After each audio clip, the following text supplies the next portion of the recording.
Hey everyone, I thought I'd throw a quick video together to hopefully explain these 531 Jim Wendler spreadsheets that I created. I do have instructions, but sometimes my instructions aren't very good.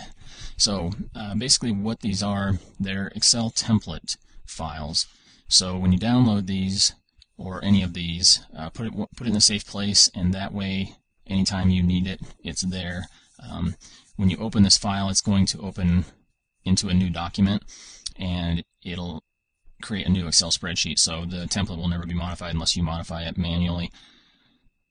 So what I do is I open it up, save it right away with my name, the workout, and the date, something like that.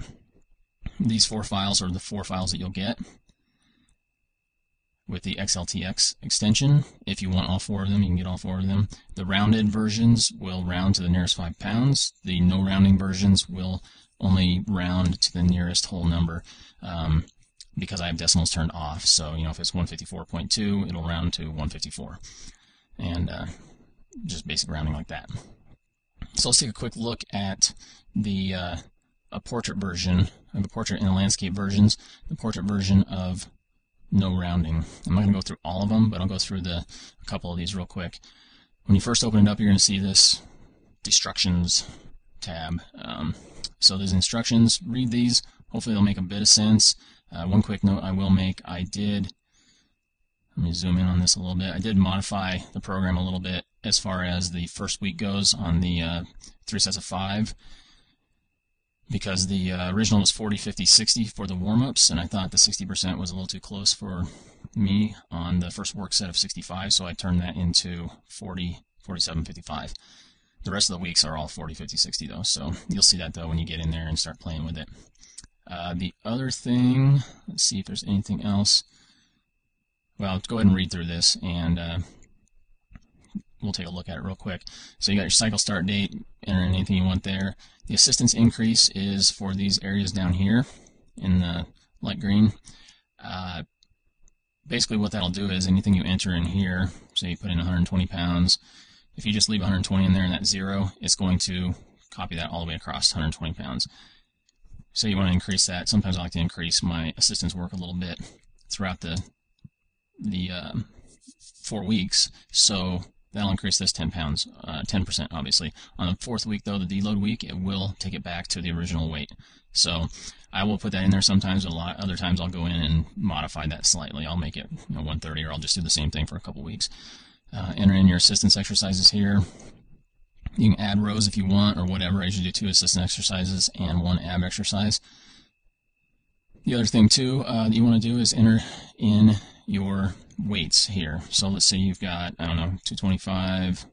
Well, that squat, that's pretty low, but that's fine. Say 225 times 10.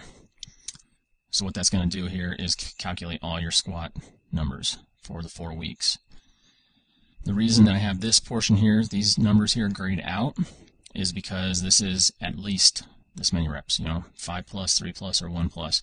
So, for example, say on here I did 229, I did it, I don't know, let's 25 times, that sounds good. Then I'll put that in there, so I'll change the font and stuff or whatever sometimes too, but that's why that's grayed out. The biggest thing too is you can enter this in with a pen at the gym when you're there. One thing to note up here about this weight used and reps achieved, if you know your 1 rep max, this is the estimated 1 rep max here, but if you know your 1 rep max, go ahead and put it in this area here, because if you see right here, if I put in 225 times 1, it actually calculates it incorrectly. That's just the formula that's used, so go ahead and do that if you have your 1 rep. And based on this, it actually takes whatever your highest estimated 1 rep max is based on these numbers and inputs those into the cycle 2 tab. So down here you have cycle 1, cycle 2, cycle 3, cycle 4, cycle 5. So in the cycle 2 tab, it's taken 178 times 25, because that's it, actually our, if we go back over and look, that's obviously going to be our highest estimated 1 rep max, and it's put it in here, calculated our 1 rep max, and calculated our 90% of our 1 rep max. These 2 columns here are more for reference if you want to reset or something. They're not used over here in the training max. The training max is based on your starting point. For squats, for lower body exercises, it's 10 pounds more. For bench, for upper body exercises, it's 5 pounds more.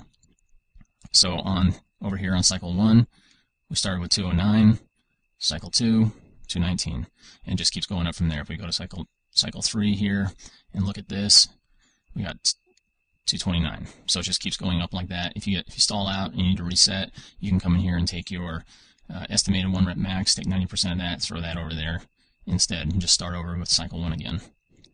So hopefully that makes sense. I'm going a little fast here, but play around with it and you'll see what I mean.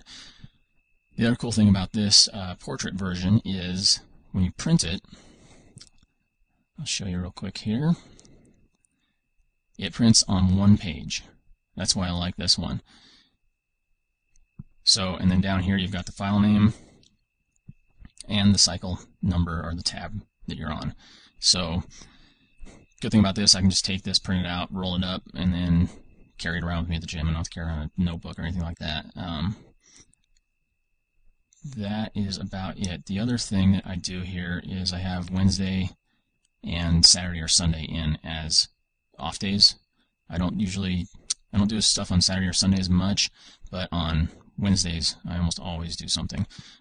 You don't have to do these. I just left this stuff in here for reference. So fill in whatever you want, move it around, whatever. Just like up here, you're going to have to put in your own assistance exercises and the weights and all of that.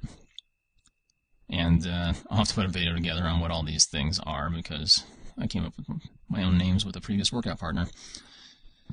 So that's the portrait version. The landscape version is actually pretty cool also. Has the instructions again that it opens up to.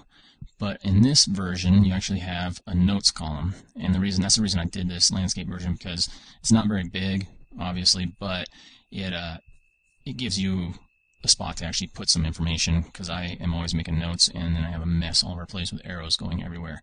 So this one also will print 1 page. The difference on this, though, is it's Monday, Tuesday, Wednesday, or Monday, Tuesday, Thursday, Friday, because that's a split that I'm doing, and Wednesday and your 2 off days actually print on a separate page. So I print these actually front and back, and then I just use the 1 sheet still.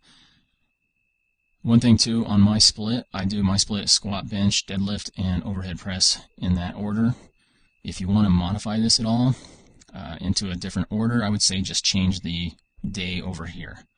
You can change these if you want, but make sure you keep lower body, and upper body, because it's going to increase that 5 or 10 pounds accordingly.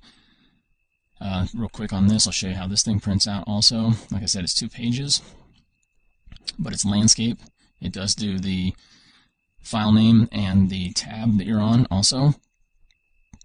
So again, it's real nice and handy to have there. I don't print my maxes ever to take into the gym because I don't really care about that. All I care about is the weight that I'm lifting on the day that I'm lifting. People ask me what my maxes are. Most of the time I have no idea, and or I don't even have an idea what my estimated max is. I know what I did, a few months back when I maxed out, and if I remember that. So, like I said, don't care about that. All I care about is hitting my reps and exceeding them on the last set.